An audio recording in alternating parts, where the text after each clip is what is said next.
How long are the open mind sex? It's not sex. Open mind sex. Open mind sex. There we go. Change the subject. Wow, what type of podcast is this? I'm curious, do you tell jokes in the courtroom? You know, more than I should. Words matter, and now tonality matters as well, right? And if we're communicators, we're putting our message out to the world, how we say it, it matters as much because it will carry emotion. I'm sure I'll never say anything in my entire life that's worth remembering. But I am making people feel a certain way, whether it's my kids, whether it's, wife, girlfriend, friends, you guys. That's going to be more important because that's how you think about me and maybe even how you think about yourself. What are some of the ways that you look into previously done things to improve? Baseball players, for example, they fail more often than they succeed, right? If you bat 300 your whole career, you're going to go in the Hall of Fame. Whereas in lawyering, if I told my clients, by the way, I fail 70% of the time, hire me. We've got some Hey, fresh new I'm young Luis. talent And doing some I'm things that I Luis. know you haven't And you're heard listening to the before. Content is Profit podcast. Guys, if you're enjoying this show, go ahead and follow in your favorite platform and on social media at Biz Bros Co. That is right. And if today's guests help you move one step closer towards your goal, please don't forget to share this episode. And, of course, don't forget to leave a 5-star review. That's right. Today we got a special episode. We have one of our studio podcast with clients as a guest. Woohoo! He is a philanthropist that has raised over $2 million for his charity Free to Run, which all his running puts all of my brother's tough mothers to shame. Not only that, but he's a father to 5, all while working for one of the biggest law firms in Florida and crushing the stage at comedy shows with his Free to Laugh comedy series. That's right. Please welcome the host of Your First Rodeo and good friend, Mike Freed. Yeah, wow, that's the best intro I've ever got. Thank you, guys. We are trying to sell ourselves so we can intro you into your comedy shows. We'll get everybody hyped up and then... I'll take it. I'm usually the first up, so I kind of self-introduce. This was amazing. There we go. We'll be the, 0.5 up. I don't know, how would you call it? But It'd be an improvement. Yeah, we need to take some improv classes before we actually go do that. yeah, absolutely. Yeah, my wife says I'm not funny, but I'm convinced I am funny. Yeah. Some days. If But- we make you laugh today, he said he will go on stage on open mic. You can make me laugh. I've already been Oh, no, laughing. I'll bring you guys out for an open mic. You should come out sometime. there's no Yep. way. Yeah, I need to work on a little minute. I need to work on some script, some. Do people just jump in there and improvise, or? Some that doesn't usually turn out very Yeah, well. yeah. Like some people think they have something funny to say, and they might. You might be funny at the family dinner or around the table, but being funny on a stage, usually in a very compressed period of time, like 3 minutes or 5 minutes, they'll start a story and they'll be just barely scratching the surface when their time's up. So Yeah. sometimes people, lightning in a bottle, they're funny just out of the gate, but very infrequently. How long are the open mind sex? It's not sex. Open mind sex. Open mind Whoa, sex. There we go. changed the Change the topic. subject. Wow, what type of podcast is this? That's what's gonna Now, happen. You might be funny with that. There we go. See. Okay, I guess I have an open mic spot. No, I'm kidding. The open mic set. How Right. long is it? It depends where you are. I mean, locally, say in Northeast Florida, 5 minutes would probably be a typical open mindset. I'm just laughing You're at so this laughing. guy. And in It's fairness, so funny. for your guests, we all should be open-minded about sex. That's your point, right? True that. That's hilarious. I love when Spanish gets in the way. When the language barrier gets in the Right. way in the most awkward moments. Yeah. It's just beautiful. I mean, I think I mentioned this last Oh, you guys speak Spanish? No. sometime. I don't know. I mean, Fonzie speaks Mexican. He lived with like 6 Mexicans in We Texas. try, yeah. It was awesome. It was a great experience, let me tell you. But last time you were here, I remember telling you about this show that I've been obsessed with. It's called Kill Tony, right? Fonzie Oh, yeah. introduced me to it. In Austin, yeah. Yeah, and they do like they pull out a bucket and it's 1 minute, right? Right. And it seems so frightening and so scary Yeah, at the same time. So to plan that minute, and I keep an eye on Tony, right? He's coaching these people, right, on how to do it. You gotta write it, you gotta put in the reps, you gotta, you're gonna suck. It's part, yeah. and I see a lot of parallels, right, with publishing, right, like. Clearly, we still suck. I just made a massive mistake here, which is fine. Right. It's okay. We laughed about it and we move forward. But I remember like the first few episodes, right? And I remember a lot of the people and our clients here in the studio and all over when they start publishing, that's a very real thing, right? So obviously you come from, I guess, is it a corporate world, right? Yeah, very much corporate world and the law side of things. Exactly. And now you have an incredible podcast that we kind of inherited with the studio, which I really love. And then you also do comedy. How was that transition for you? Like, was it natural? Did it come natural? Yeah, I don't know. I've got a weird mentality where I don't mind jumping into things with both feet and, being a little impulsive. Obviously, the law, generally speaking, doesn't reward that type of behavior. You have to be very careful and methodical and detailed. So, that part was different. But, there's an extroverted part of lawyering. I'm a litigator, so being out in front, trying cases.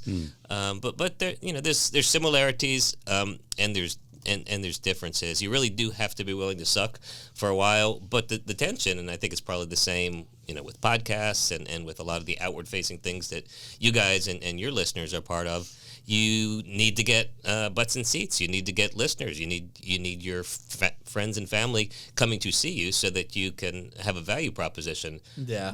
But you may not be good at first. So that's a tension because, in comedy, you will get gigs if you can get people to come see you. But then there's other comedians, especially the more established ones, who say you shouldn't invite anyone to see you for the first 2 years. So, wow. But of course, if especially in a smaller town, you're not going to be able to keep doing comedy unless you can get people to come see you. So you got to try to get good quicker, and then also make your material fresh because.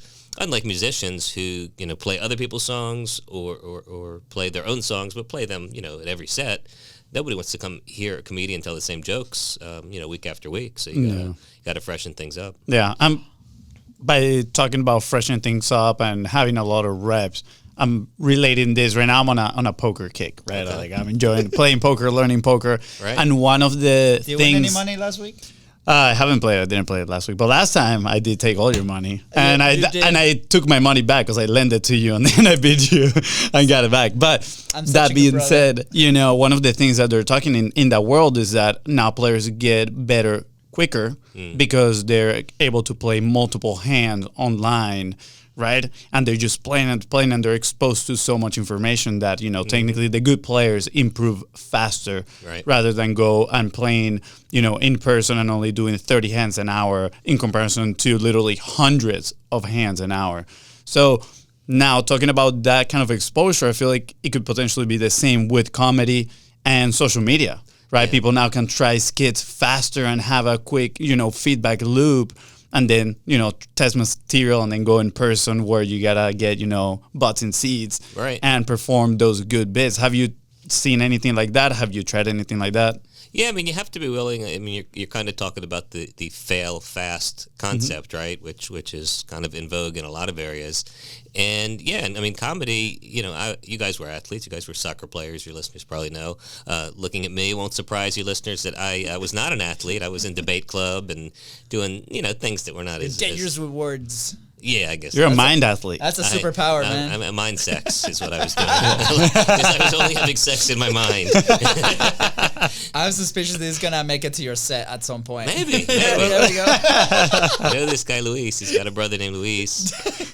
But the point is, baseball players, for example, they fail more often than they succeed, right? If you bat 300 your whole career, you're going to go in the Hall of Fame.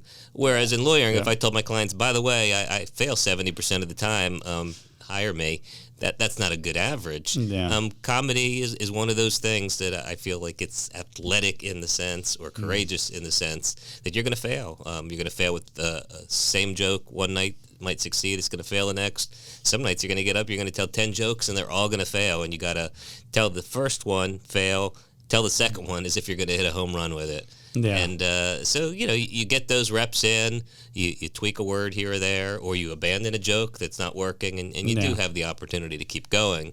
The problem is if you're actually putting content out on the internet, and assuming it doesn't ever go away, your crappy stuff is going to stay out there forever.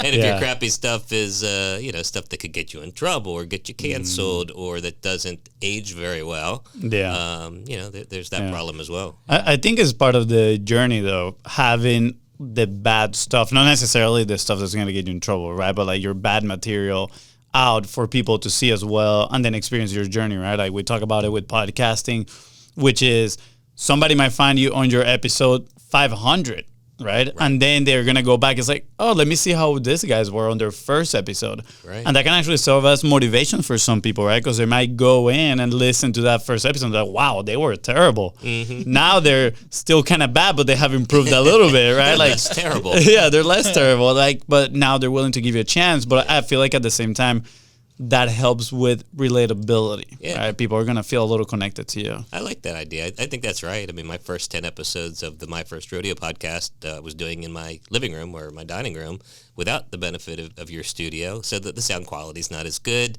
It's a little tinnier. It's not as well produced. But I like to think that folks that are listening to the more recent episodes and are inclined to go back, they'll be like, oh, it's kind of quiet. I mean, it was the same model, had some good guests out of the gate, but, it was a little tinnier. But it's sweet. It's like, whatever, the Beatles' first albums or something. Yeah. That was exactly going to be my comparison. Me and the Beatles, right? Yeah, exactly. yeah. And that's what people do. I'm the Beatles of podcasting. Not at all. I love it. The capture presentation that we did a couple of weeks ago on that event, we talked a lot about feedback loops, right? And, when you're not presented or you don't see the feedback on whatever content we're producing, or if you put something out there to the world, it's hard to improve, right, at the end of the day, because like you're probably from the inside out. So it's very important that we go see like what's the good content doing, what's the bad content. Sometimes we put an episode out that we think like, hey, we did the worst, this might not be a thing, and we get surprised that people react in a very positive way. Right. So we're like, why did they react that way, right? And then you start digging and you start learning things. So for content specifically, a podcast feedback loop can take a couple of days, right? For a short, it can take, maybe minutes or hours, depending on like how the platform presents it. Now, when, you're in the courtroom or even in a comedy show, right, you get feedback loops immediately in a sense, right? And it's, to me, like I always imagine being in that spot in a way, especially like on the comedy side, right? It's like, wow, you say this thing that you expect people to go and laugh and have a reaction, and then people don't. Sure. And there's like 200 people in front of you, right? Or 20 people or 10 people, whatever it is, right? So mentally, how do you deal with that? Do you block yourself from that, or how do you receive that feedback? Do you adapt immediately? Like, what are some things? Because obviously that's a very extreme case because you're on a stage in person, right? But maybe there's a framework that we can extract from there for people that are publishing maybe their content, their original ideas that they put out to the world, whether that's a business stuff or a passion, right? How do you deal with that in the comedy side and then also in the courtroom, right? Are they different? Is it the same thing? Yeah, I mean, it's there's certainly differences, but at its core, it's being aware of your audience, and then also being self-aware but not self-obsessed. Right, so you have to sort of know how you're being perceived and what you're trying to achieve. You have to have a sense of how your audiences are reacting. In a courtroom, it could be a judge, it could be a jury, it could be your client, it could be the media. Yeah. In a comedy club, obviously, you pretty much have the audience, but you also have to sort of see yourself. How you're being perceived by them. So, but you could take that too far, right? I mean, if you're constantly fixing your hair or tucking in your shirt or fixing your tie, or it leads you to stutter or have some sort of a nervous tic, that it goes too far. So, you just have to be conscious with comedy. Of course, you want to record it a lot, not necessarily to preserve it, but just to listen to it right afterwards. And a lot of times you'll get back and you realize, oh, I said the wrong word there. No wonder they didn't laugh. I was supposed to say not before that, and I didn't say not.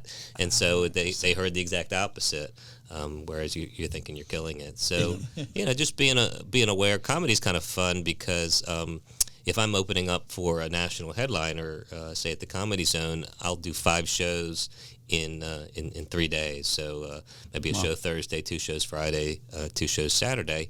And that's a real treat because you get to do your set, and then watch the headliner come up, and then you get another fresh audience. You come back and you do the same jokes generally. Yeah. But you say, well, what didn't work last time, and you really get a chance to try it out again. In a courtroom, obviously, you don't generally get a second chance.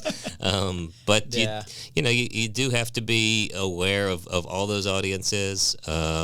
You have to be respectful of the process. There's a lot of rules to work within in a courtroom. And, you like to think that it's not a popularity contest there. It's more about the facts and the law. But the truth is, a great lawyer or a relatable lawyer can really win a jury or a fact finder over, especially in gray areas where the truth maybe is unclear. Yeah. And a really bad lawyer or someone that has no people skills can lose even a good case. So it's knowing your audience and then knowing yourself and adding those two together in the right circumstances. Every lawyer is not right for every case, and every comedian is not right for every audience or every comedy club. So I'm mostly a clean comic, so there's going to be certain audiences that will like that, and then other audiences where I probably shouldn't be there. It's just not the right audience for me. Yeah, absolutely. By the way, I was looking at your reels right now. I like your bid on the DoorDash. That was funny. Which one? The DoorDash one. Yeah, how the people's food marinate in their cars. You don't really know what there's inside. It's like, oh yeah, that is true. Never DoorDashing again. I was inspired by my mom, who said she was going to use DoorDash to avoid the germs in a restaurant. I was like, Mom, have you ever seen the inside of a DoorDash driver's car? That's, good for you. yeah, definitely. Definitely got me thinking, which is pretty good. I'm curious, do you tell jokes in the courtroom? More than I should. I'm sarcastic by nature, which is a great thing to have in circumstances where it's valued, and it's a really obnoxious thing to have, as my ex-wife told me, in circumstances where it's not valued. Like, she didn't get sarcasm, didn't like sarcasm. She's an immigrant, and I don't know, it just didn't translate well. And she didn't like me, so that probably didn't help either. But among the things she didn't like about me, she did not like my sarcasm. Courtroom at work sometimes, like in a jury selection, this huge group of people come in. It's tense, it's uncomfortable, they don't want to be there. So I like to think if you could just do something a little human. I had a jury to pick not too long ago, and they say you're supposed to ask a question of each potential juror, so you don't make any of them feel left out. And I had gotten to the last one. I only had a little bit of time left, and whatever her number was, juror number 21, you saw on her questionnaire she was a hairdresser, and I said, juror number 21, I'm supposed to ask everybody a question. What do you think of my hair? She laughed, and everybody laughed, and I'm bald for your listeners that aren't looking at me. So it was, funny. And I don't, sometimes they can think you're obnoxious, and that's you don't know. I've just met these people for the first time. Yeah, absolutely. And they're not expecting sarcasm. Yeah. So if they value that, I've won them over in a minute. Yeah. And if they hate sarcasm and don't like being, it can feel like you're being made fun of, right? Yeah. Yeah, so, absolutely. But there's a lesson in there, especially when we're talking in the context of content, which is you're going to be in people's feeds that are getting to know you for the very first time. Right. And your content might not be for them. And they might see you and they say, who's this obnoxious guy, right? Or what does this guy know about podcasting? I don't want to listen to this guy. And they just swipe right and they go to the next one. And I think like a lot of people get stuck in their heads thinking, what if people have all these negative thoughts when I publish my content, right? And that stops them in their track from taking action. It's the same thing that you're just mentioning. What is this? I mean, with comedy, you probably get so much judgment, and some people laugh, some people not laugh. Whatever it is, part of the deal right there. And the same is with content, having that mindset. But I remember maybe like a month ago or so, we really got a very hated like review on the show, right? Okay. And for people to review podcasts, it's not as easy as pressing one button, right? You have to go into the platform, you got to click this, and there's like several step process, right? They had to really hate you. I know, Miss Karen. I can't remember her name now, but it was like a very detailed. I'm gonna say it was mostly towards him. Right. Towards me. They said Luis, so I know it was him. They didn't say Posse.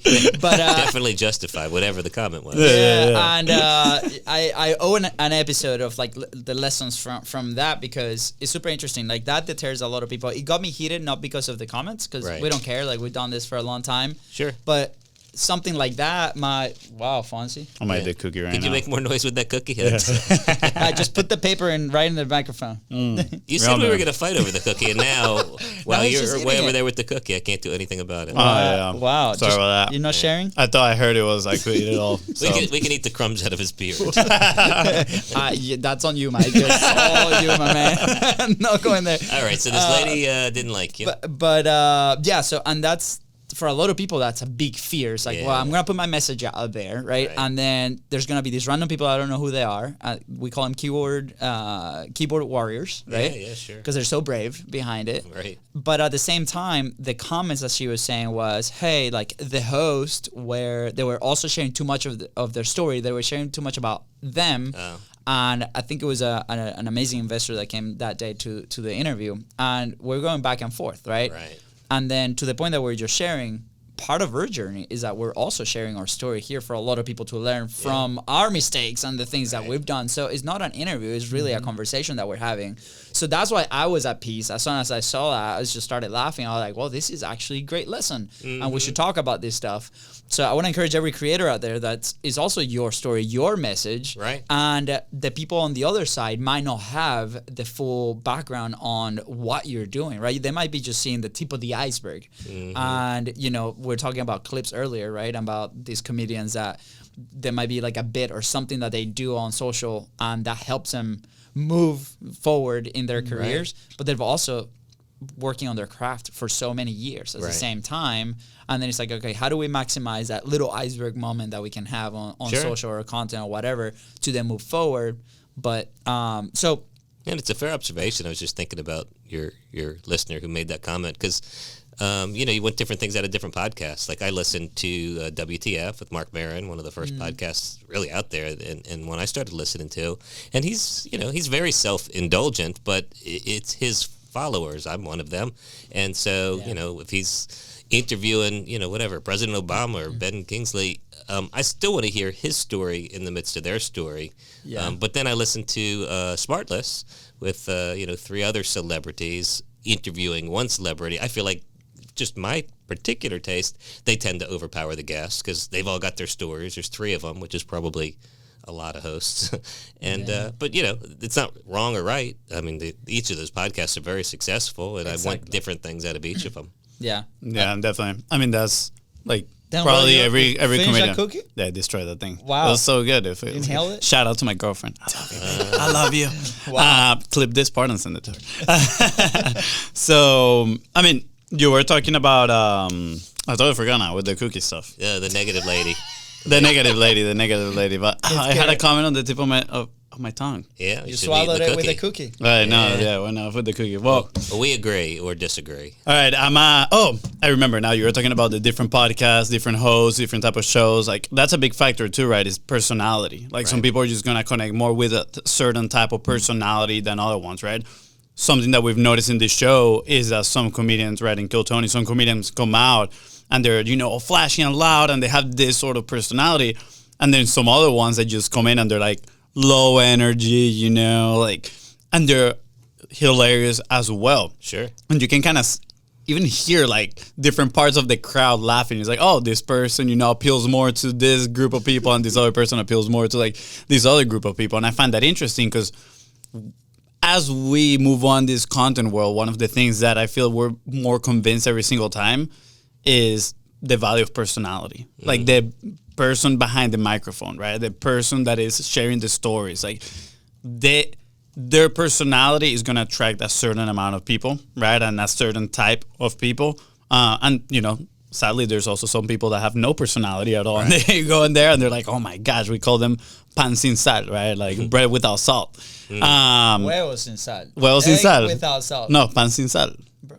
Well, I don't know. Well, maybe I don't even know my own country sayings. I didn't even know there was salt in bread, so... There you go. I don't know. What are you eating, Madison? Why are you feeling fancy? I don't know. I've been eating too much. All right. It's all about food. all about food. Yeah. But I did wanted to kind of like change a little bit the topic, right? Not still kind of like our own comedy, but you know, previously you talked about reflecting on your own set, and I think that's one of the honestly main mistakes people that produce content don't really do, which is going back and listening to their own stuff and then saying, wow, I have these behaviors during the podcast that I do, or, X, Y, and Z that I could improve. Maybe I'm not starting with the right hook. What about next time I start, with the right hook? I think that's an incredible skill. What are some things, maybe as a comedian, or even, you're a content creator, a podcaster, what are some of the ways that you look into, previously done things to improve? Yeah, I mean, one real obvious one, and I've noticed this more than anything on podcasts, hopefully I'm not doing it here, is the use of ums and uhs. You never hear yourself doing them when you're speaking the first time. Yeah. But when you go back and listen, and I don't know, I mean, we all tolerate a certain amount of that from each other. It can even be a little charming depending on who the person is, and, you get older. If you're rubbing, fingers and stuff. Like, twirling your mustache. But that's a good one that you really don't notice you're doing it excessively until you listen to it. It's hard to control. As I just did.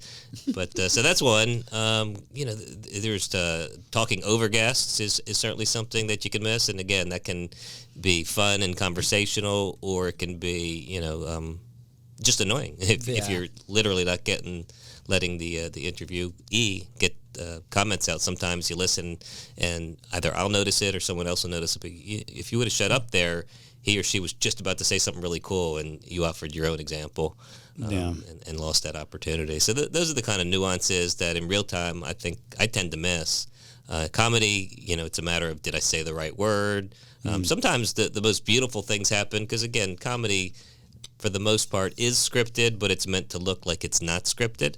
And so you'll tell the joke a particular way, but for whatever reason, something magical happens that night where you throw in something different, or someone from the audience says something and you play off of it, and it just gets a lot funnier.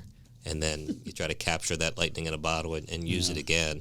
I think that's where the most positive developments can come out of comedy. Yeah, so definitely the magic sex sections. That's definitely gonna be something moving forward. Yeah, you can find those in OnlyFans.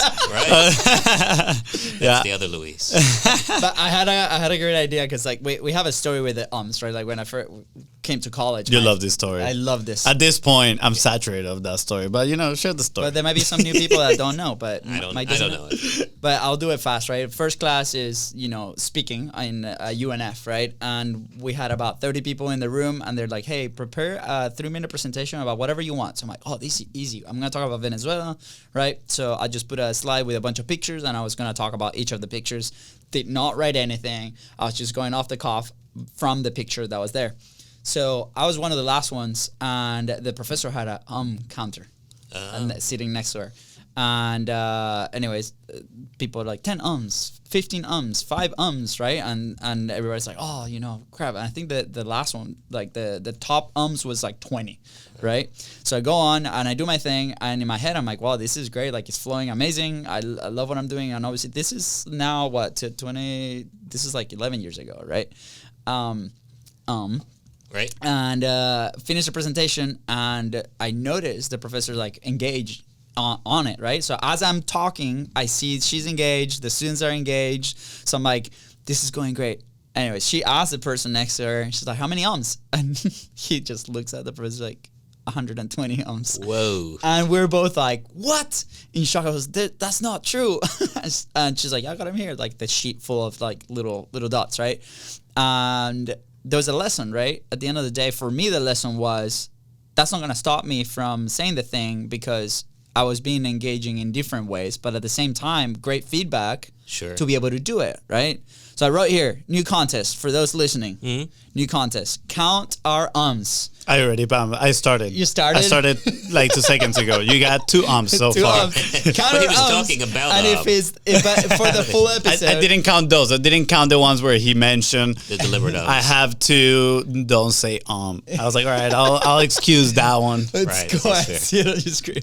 But then, and send us your number on social media or an email, whatever, right at the bottom of the notes. And if it's as close as possible, we'll have a prize for you. You will get the voice of Luis saying on your answering machine. That's right. Maybe we'll do something a little bit more fun. Maybe this is Luis. Can't come to the phone. To the phone. But one of the things, obviously I've been more aware of that, things like that, and it helps you improve, right?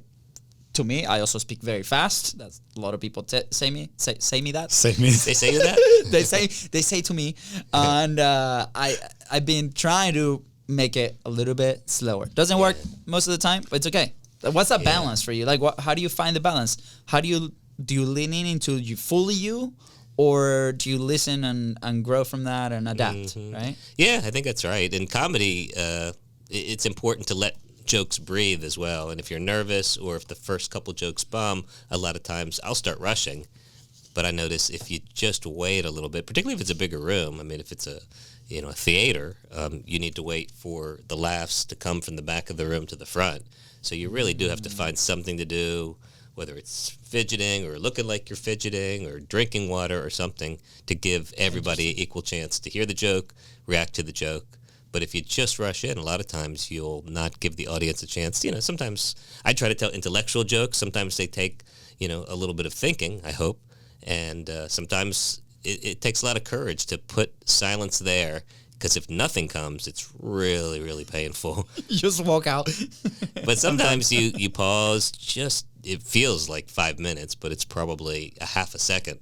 Yeah. And that's just enough time for the audience. Like somebody laughs, and then somebody else laughs about that laughing, and all of a sudden the entire audience is laughing. Whereas if you just rush to the next joke, afterwards somebody might say, that was a really funny joke you told. I was like, well, why the hell didn't you laugh? Yeah. You didn't give me a chance. Yeah. I don't know that they know that, but I know that that's one of the things I need to work more on, is pausing. I started telling jokes, or at least I was getting busy with it just when the pandemic hit. So for about a year and a half, comedy clubs were closed, nobody was going out, and there were Zoom comedy shows, which were horribly painful, and anybody that had been doing it for a while just said, no, I'm not doing Zoom comedy. Yeah. I wasn't smart enough to say no, so I did it, and I think I grew a lot as a comedian then, because basically you were getting no reaction. Most people had their microphones off. Sometimes it was a full room of people on Zoom. You kind of looked to see if they were laughing. But for the most part, you just sort of got your timing down as if there were people laughing. Yeah. And I think when I came out of that, I came out a little stronger, certainly stronger than if I had just done no comedy for a year and a half. Wow. Yeah. That is very, very interesting. We actually had a guest previously, real quick, on this topic of the pause. Mm-hmm. We had a guest previously that he mentioned the importance of embracing those silences, and that you could actually identify moments on the guest where, you could potentially keep digging, right? Or, they would give you micro signals that would allow you to identify, oh, this is a good spot that we can dive into, where most people just keep talking and then they don't give them a chance to, kind of like fully let the information sink in and then be able to continue down that thread, which is absolutely important. And the other thing, real quick, before handing you the mic, was that I've been listening to Tony Robbins lately. I'm trying to do the mindsets. Mm-hmm. So he was saying communication is 7% what you say, 38% tonality, and 55% body language. Right? Mm-hmm. I would argue that in comedy is more than 7% what you say. Definitely very important. Oh, yeah. But overall, right, the tonality, the body language, we talked about that. And I think part of it is embracing those silence, right? Be comfortable, your body language, be present, that when you have to take a pause, right? Let's say you're talking about something sad, or you're making a joke about something sad and you need a little bit of tension to build up, it's good to take that pause. But I feel like most people are maybe not as comfortable, or just thinking way too ahead, or thinking, what are other people going to think if I let them waiting for my next sentence? Right. That they just rush and they start talking way too fast. No, that's very true. I think preparation is such an important thing, but you can over-prepare. And obviously, if you've written out every word and you're just reading it, we've all seen those commencement speeches, and those are boring. In lawyering, say I'm cross-examining someone in a deposition, you could definitely use pauses to get more. If I ask you a question in a deposition and say it's being videotaped or not, but after I ask it, you give an answer, yes, no, and then I lean in, or I just keep making eye contact with you. Average person's going to think they're supposed to say something else. If you're a badass that can't be stared down, maybe not. But if I ask you a question, you answer something, and I just go like that, Sometimes you're going to give They're gonna more, react. and that's a useful tool to have. I'm gonna start doing that in online interviews. Ask a question, then just be like, stir them down. Fonzie, why are you looking at me that way? What's wrong with you? You do a little winky wink. An eyebrow raise, a little eyebrow raise. Like, Fonzie, control yourself, man. Yeah. Why is Fonzie flirting with all the guests? I know, we start getting love Mike told me to do this. Mike just told me to lean in, you know. I can't believe you fell for that. Our audience You just starts set me up switching. for the rest of my podcasting career. Our audience starts switching genders. We're like, what is happening? Anyways, whatever. Okay. They'll call you and Yeah. wink. I'm gonna make a quick parenthesis here. I made a note here that said, I'm gonna start a counter for your ums and a counter for your bad jokes. That's number one. So yeah, that's like number 3, but No, okay. that's number one. We're 35 minutes in. Anyways, going back to the silence. I remember seeing an interview with Elon Musk, and he was being asked a question, and he will just take his time, breathe, think, and then answer. Right. And I think that's super valuable skill for any person that's in a conversation, in a podcast. And it was super impactful because I recognized that I was rushing a lot into answering different things. And sometimes we might not have the right answer, or we might have to think a little bit on the context of the element to actually give a good answer. Right. Right? And that was so impactful to me. It was a very small detail, right? We don't, the power of the silence after you say something, but also before you say something. Yeah. Right? And so that's that highlight. I highly recommend watch Elon's interviews because he does it a lot. I'm just gonna say this real quick. I've told him, hey, what about we look into the arms and the eyes and all these things? But it had to be Elon Musk, the one that comes through He did. and takes all You're credit. clearly not listening. I was not talking about the arms. I know you were talking about the pause and the thinking. I'm packaging all of that into the arms and outs. But just 2 arms, by the way. And then okay. The example with tonality as well is so important. And that I think this is the first time I hear from you on that side. But it happens a lot with now my kids, right? You have 5 kids, so lots of lessons to be learned there for us. But with Luca, my oldest, sometimes I call him with a certain tone and he almost runs away in a sense, right? Or maybe he did something that he was not supposed to do and I do that. And then immediately I catch myself and I change the tone, same word, and then he comes. Yeah. Right? I'm like, look, buddy, I'm not mad at you. Let's talk about this, whatever, right? And it's so interesting. And then with my wife is one of those people I love dearly, but she has no filter on what she says. I like her already. Yes, amazing. And it's not the things that she says, also she has no filter on the tone I started to recognize. Yeah. And I bring it up to her. I'm like, babe, you said it this way. And babe, she's you're hurting my feelings. it happens often. But it's incredible how I've been practicing awareness on that side of things because words matter and now tonality matters as well, right? And if we're communicators, if we're putting our message out to the world, how we say it matters as much because it will carry emotion. Yeah, that's right. And 2 thoughts on that, and neither of them are original thoughts, but I think they're really important. They've certainly been impactful to me. One is we tend, and this isn't just about broadcasting or content, it's about human relationships. I tend to listen to respond instead of listening to understand. And when you change that paradigm, when you listen to understand, obviously if you're interviewing me, at some point I'm going to respond. It'd be a horrible interview if I didn't. But the most important thing is that I understand what you're saying. I understand why you're saying it. And sure, if there's a response that's required, then ultimately I respond. But the old adage that you've got 2 ears and 1 mouth because you're supposed to listen twice as much as you speak. So I think that's an important one.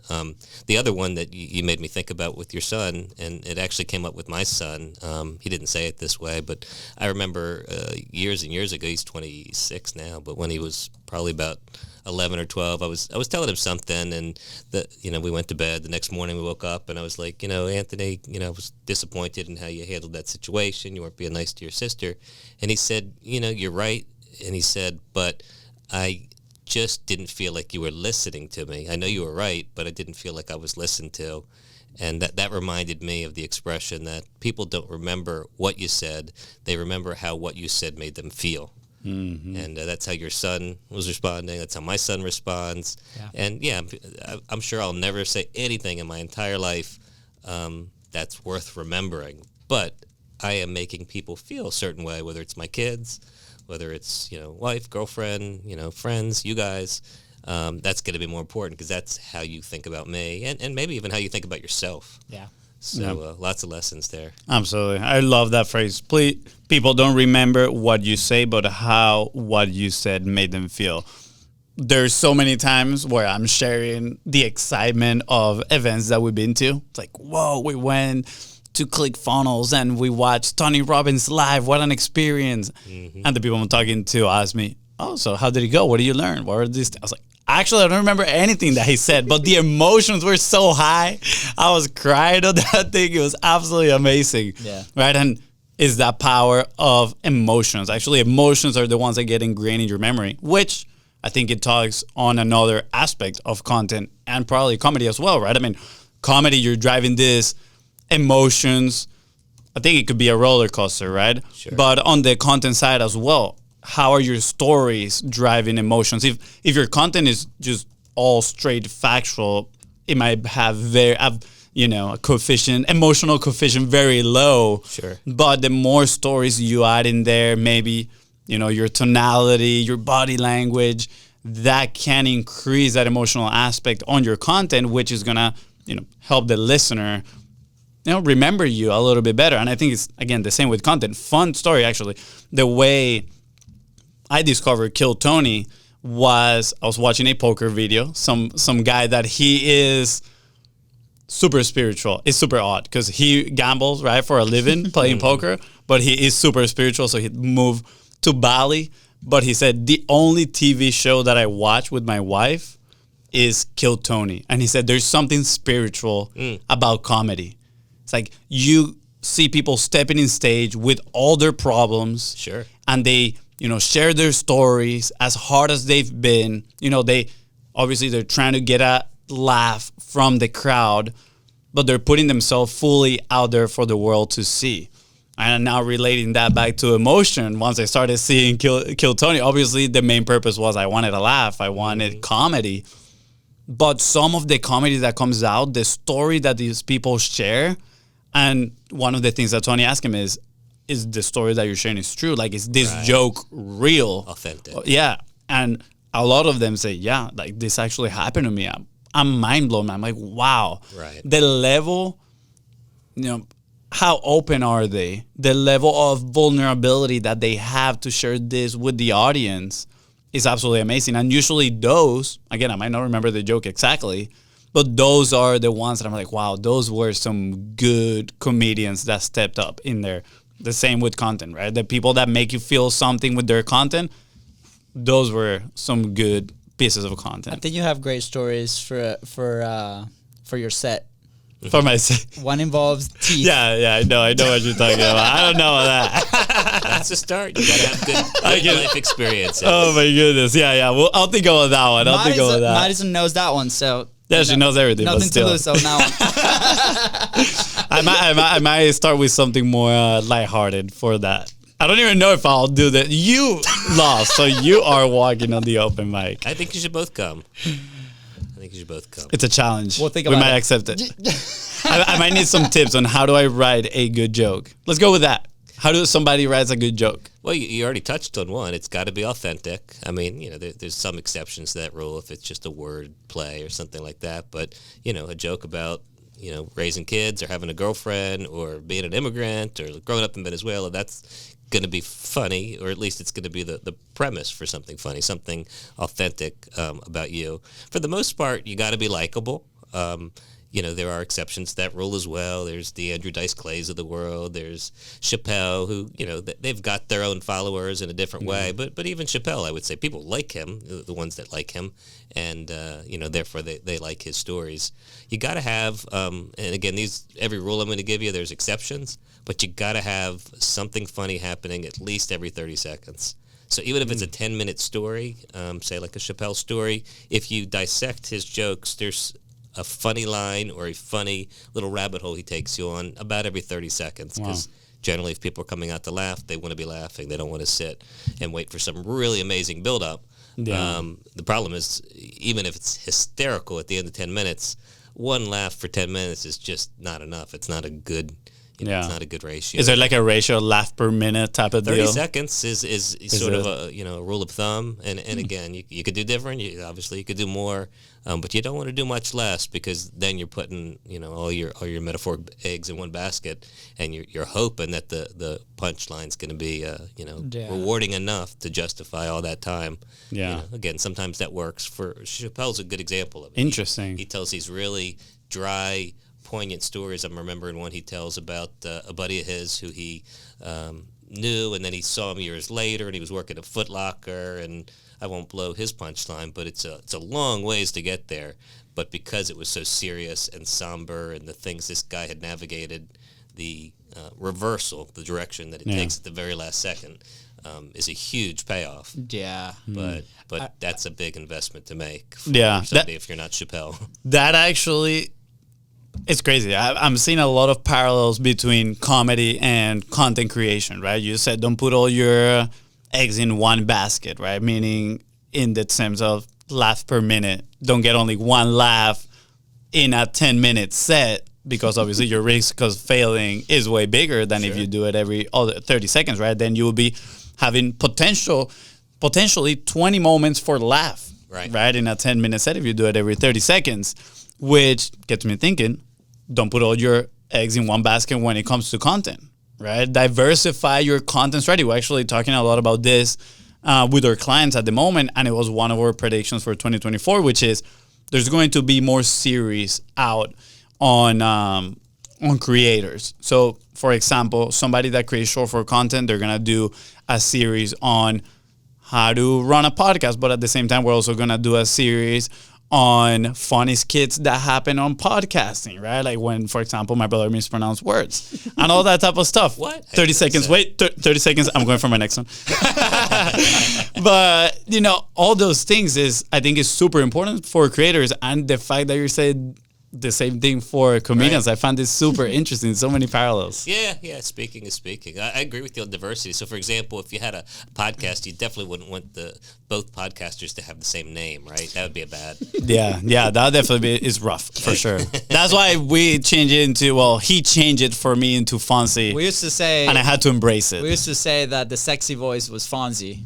Right. We don't say that anymore. Yeah. Because you have Fonzie. Oh, you've been practicing your voice. Trying to get sexier. It's on the ums. I think the ums make it sexy. The ums. But it's your dad's fault, your mom and dad's fault. They're the ones that named you guys the same. We say it was a marketing strategy from our mom. Yes. Honestly, I was the only one to benefit from that strategy because I'm the younger one. Right. So probably shouldn't be talking about this with a lawyer here in the room. But obviously, when you're younger than 21 and you go out to party and stuff like that. Right. Not just to party, to buy things on credit too. My credit was all messed up. His ID came in perfect for me, right? That's a good point. And then hand-me-downs, like personalized clothing. You could personalized wear all the same clothing. ones. Now, when we go at events, when we introduce ourselves, I've never actually introduced myself as Fonzie. Right. When we introduce ourselves, we're always, I'm Luis, and then they turn to me and I'm like, I'm Luis, and we're brothers. And people look at us. Are you actual brothers? Weird. Are you actual brothers? No, Right. you're fraternity brothers. Yeah, we're actual brothers. real brothers with the same name. So that causes an impression on people. Yeah. Therefore, an emotion. Right. Therefore, they remember us next time they see us. Yeah. So that's what we say. Our mom was just a marketing genius. She doesn't know it. But all credit to her mom. Yeah. People either remember both of you or neither of you. Yeah. There we go. Exactly. Hopefully they do remember us. They normally remember the best bro, which is this guy. The bad jokes. The bad jokes. The guy. I think they call you the guy. Yeah, absolutely. And the cookie guy. Dude, Max. The Okay, cookie guy. so how long is the set that we have to prepare? Oh, even if you're going to go out and just test it out, try it out. If you have 5 minutes ready, that's pretty good. 5 minutes? I was Does that seem thinking like a about lot like or a 60 little? seconds. Damn. 5 well, minutes. It's because you're used to watching Kill Tony, which is 60 seconds. But I feel like that's a great start. Prepare 1 minute. Okay, so maybe this is how we break it down, right? Prepare a minute at a time. Sure. Focusing on the premise, which is the story. Something true that happened, right? Or that is true to us.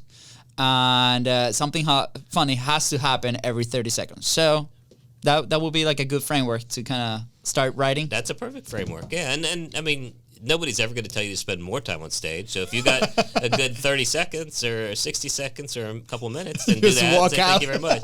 But more often, people blow the time, and the host will put a light up at the back, a flashlight that tells you it's time for you to wrap it up. It's time to get it the hook. out of here. We're like, clearly they're kicking me out, so I'm just gonna walk out. But then I people go, will be like, 8 "Oh, ounce? I'm just about What? done," and then they'll do another 5 minutes. So yeah, that's the worst thing when you're new at it. It's really hard to know when to end. But Yeah. it sounds like that won't be your problem. You're going with the kill Uh, Tony we 60 just seconds. we just continue. Mike, is there a routine you do for your art and your craft? Like how do you we're coming here to an end. Obviously, our craft is our podcast, so we do it three times a week. We try to stay as consistent as possible. We've done it plenty of times, and it's definitely helped us.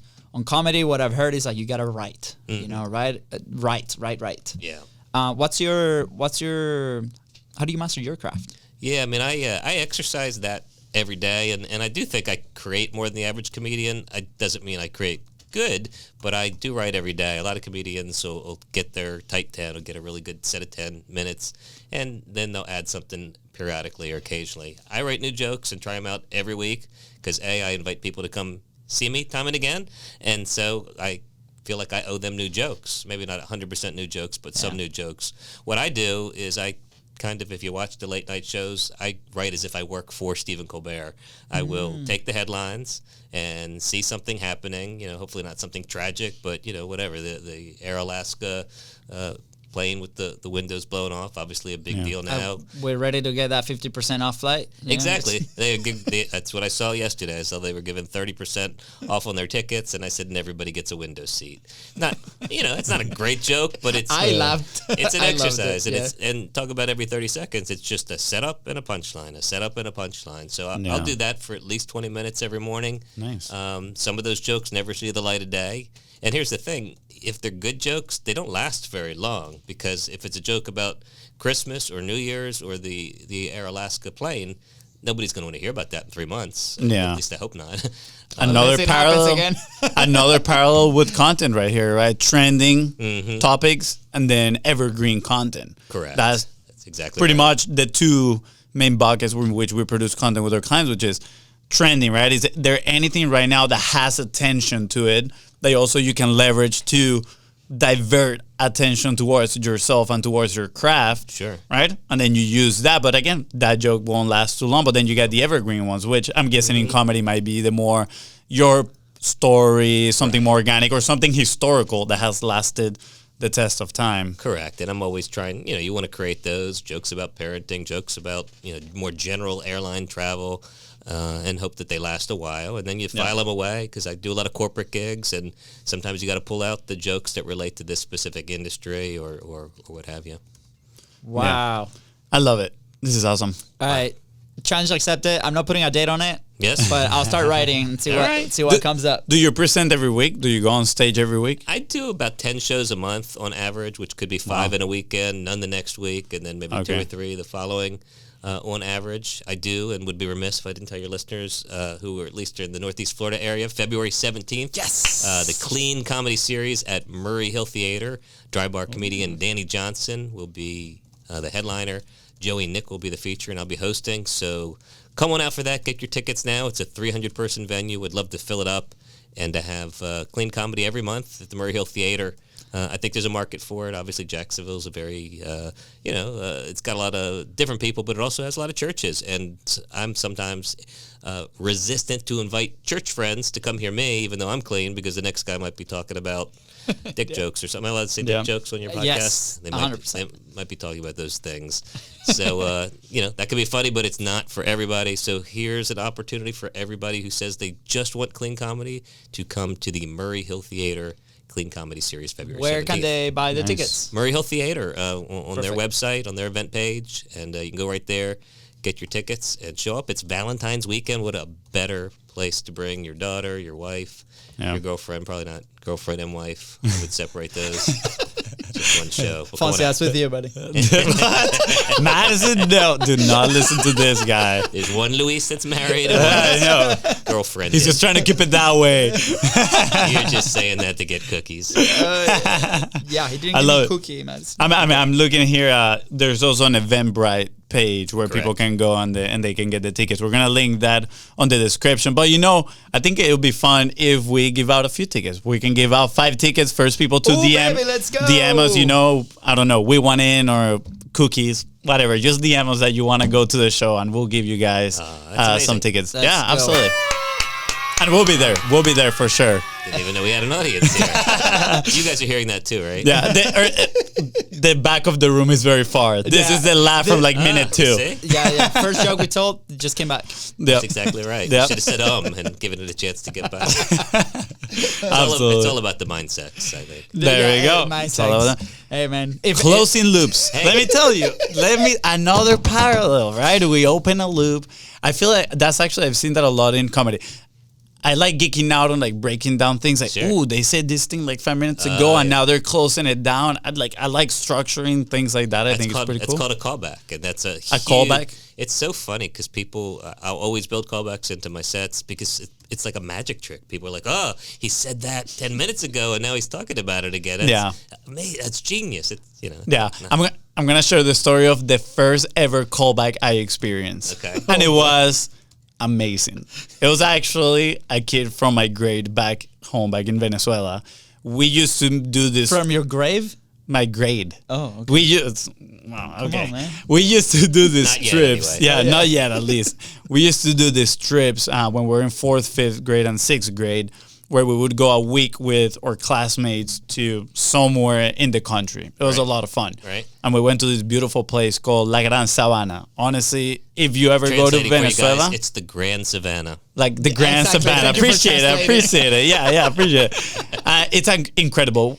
That's where the Angels Falls is, right? The biggest waterfall in the world. Wow. And we had one night where everybody was sitting in a circle. We were telling jokes, and some were good, some were pretty terrible. Right. And this kid gets up and he starts sharing the most, I don't know, detailed packed, just like this story, joke ever. Right.